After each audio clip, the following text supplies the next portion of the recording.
We have 2 kids here with us at home, and we have one watching over us in heaven.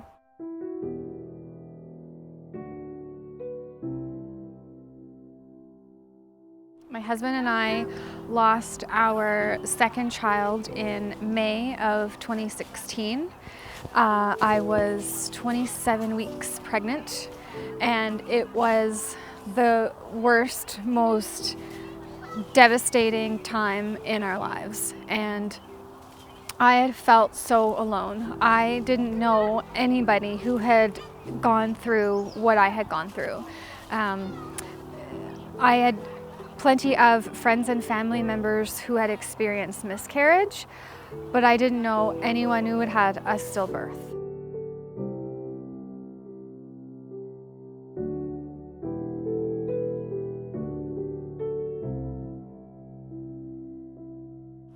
So we lost our son Aaron on February 2nd of 2019.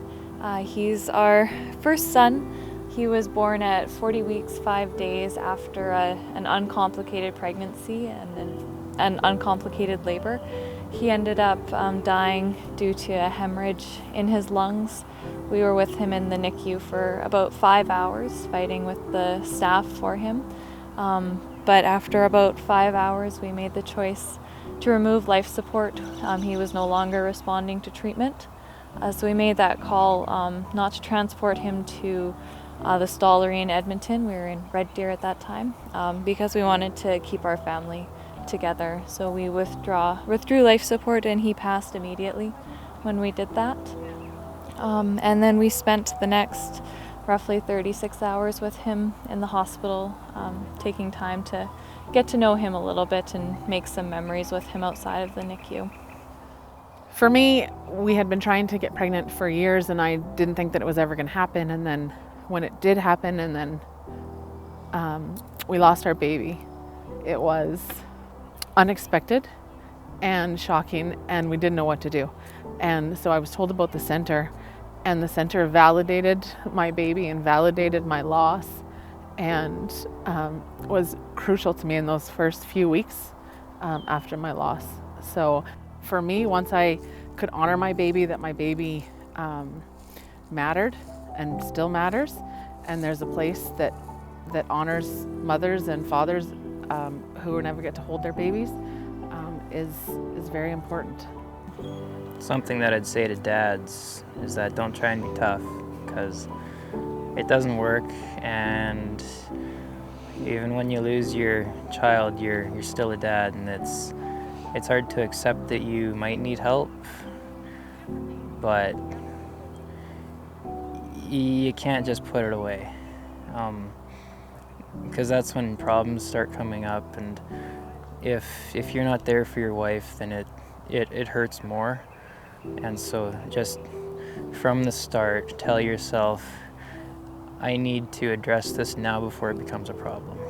And so that's one of the bigger things that I would suggest people do. We have been through 5 failed IUIs, 3 failed donor IUIs, and a failed IVF, and we are continuing to try, but it helps to have the support of this new center. I think it would just be helpful to know and understand that there are other gentlemen and dads going through the same journey that we are, and knowing that there is some kind of a support out there for the fathers as well as, the mothers. Yes, they have their supports, but not so much feeling that way for the guys.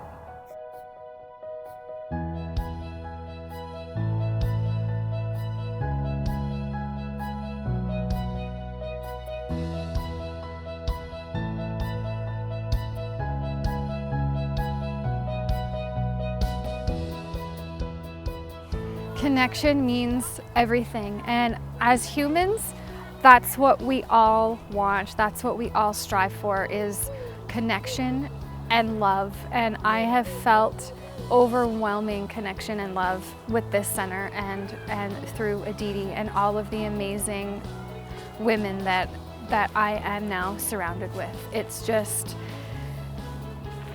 It's just amazing for my heart and my soul to be able to cry and to laugh and to talk about Violet in such an open space where I was scared to before. Pregnancy loss touches so many people, and we need to start talking about it. We need to start sharing our stories. We need to not be ashamed of it. I hesitated to share my pregnancy when I found out that I was pregnant. And had I not shared it, I wouldn't have had an opportunity to celebrate it because I lost my baby before 12 weeks. And so sharing my pregnancy early and celebrating those early moments and celebrating my baby in that way was pretty special to me. If you ask your friends or your family, this touches everybody. 1 in 4 pregnancies end up in a loss. And so you know someone that's lost a pregnancy, and this center is supporting those people.